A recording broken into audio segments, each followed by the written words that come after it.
Welcome back to our channel.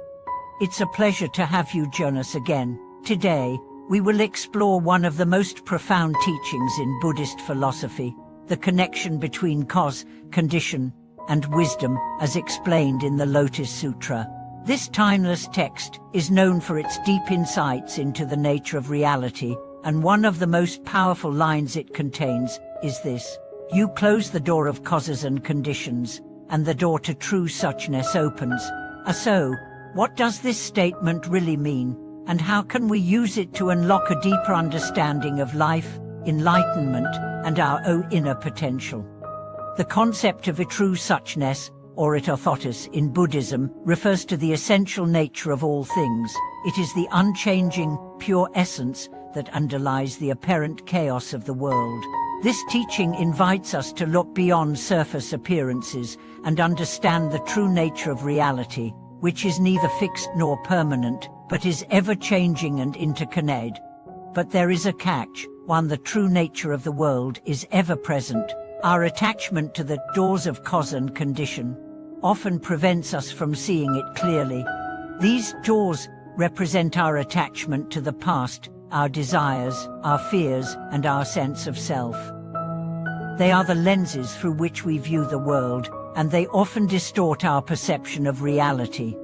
To truly open the door to suchness, we must first understand the relationship between cause, condition, and wisdom.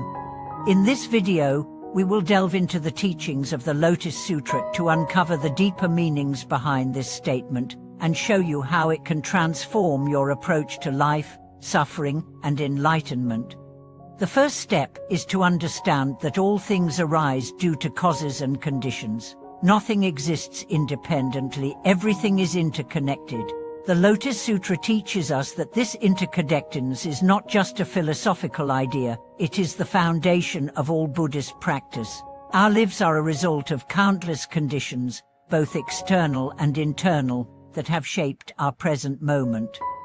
Our thoughts, actions, and experiences are not isolated incidents, but rather the fruits of causes and conditions that we have accumulated over lifetimes. This means that if we want to change our lives, we must change the conditions we are creating. In other words, we cannot simply focus on changing the external circumstances. We must also transform the internal conditions that shape our perceptions and responses. This is where the practice of mindfulness and meditation comes in. By cultivating awareness and presence in each moment, we can begin to shift the internal conditions that perpetuate our suffering. The second aspect of this teaching is the idea that we are often closed off from true suchness because we are attached to our concepts of self.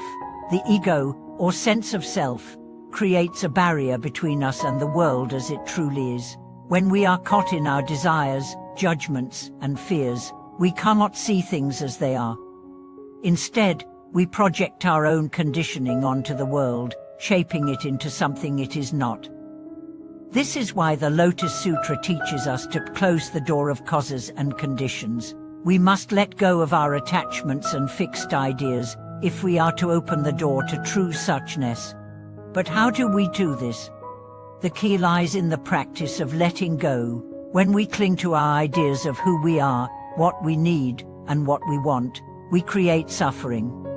But when we let go of these attachments, we open ourselves to the reality of impermanence and change. We begin to see things as they truly are, without the filters of desire, fear, or judgment. This is the beginning of true wisdom. It's not enough to simply intellectualize this concept. The Lotus Sutra encourages us to put this wisdom into practice by cultivating compassion and mindfulness in every aspect of our lives. It is through these practices that we begin to clear away the obstacles that prevent us from seeing the world as it truly is. Compassion allows us to see others as part of our interconnected web of life, while mindfulness helps us become aware of the causes and conditions that shape our thoughts, feelings, and actions. Now, let's reflect on the true meaning of suchness. Suchness is not something to be attained, it is already present, right here, right now. It is the essence of all things, the ground of all being.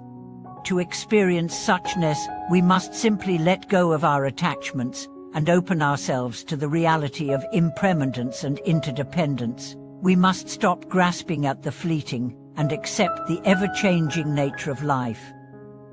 This is the true path to enlightenment. To put it into practice, let's start with a simple exercise. Sit quietly and close your eyes. Take a few deep breaths and relax your body. Begin to notice the thoughts that arise in your mind.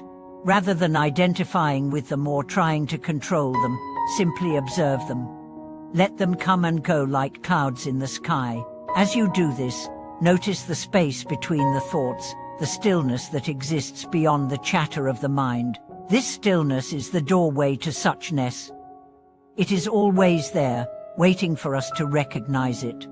As we continue with our practice, we begin to see the world in a new light. We no longer see it as a collection of separate things, but as an interconnected web of causes and conditions. We see that everything, including ourselves, is in a constant state of flux.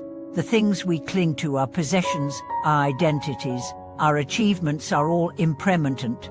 And when we let go of our attachment to them, we experience freedom. This is where true wisdom arises. Wisdom is not knowledge or intellectual understanding. It is the ability to see things as they are, free from the distortions of attachment and ego. When we let go of our need to control or possess, we begin to see the world with clarity and compassion. We see the suffering of others and respond with kindness. We see the beauty in every moment, no matter how fleeting it may be. The Lotus Sutra teaches us that true enlightenment comes when we are able to see beyond the surface of things and recognize the underlying truth of reality. It is not about gaining something new, it is about shedding our attachments and recognizing the truth that is already within us. This process of awakening is not always easy. It requires patience, diligence, and a willingness to confront our deepest fears and desires. But it is also the most rewarding journey we can undertake. As we open the door to true suchness, we experience a profound sense of peace, clarity, and connection. We realize that we are not separate from the world around us, we are an integral part of it. So, how can we begin to open this door in our own lives? Start by practicing mindfulness and compassion in every moment. Let go of your attachment to outcomes and embrace the present moment with an open heart. Cultivate an awareness of the interconnectedness of all things and recognize the impermanence of everything.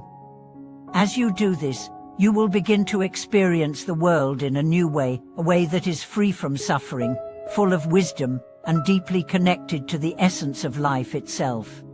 Thank you for watching this video. If this teaching resonated with you, I encourage you to share your thoughts and experiences in the comments below. How do you experience suchness in your life? And what steps are you taking to let go of attachments? Don't forget to like, subscribe, and share this channel with others who are on their own journey to enlightenment. Until next time, may you find peace in every step, clarity in every breath, and wisdom in every moment.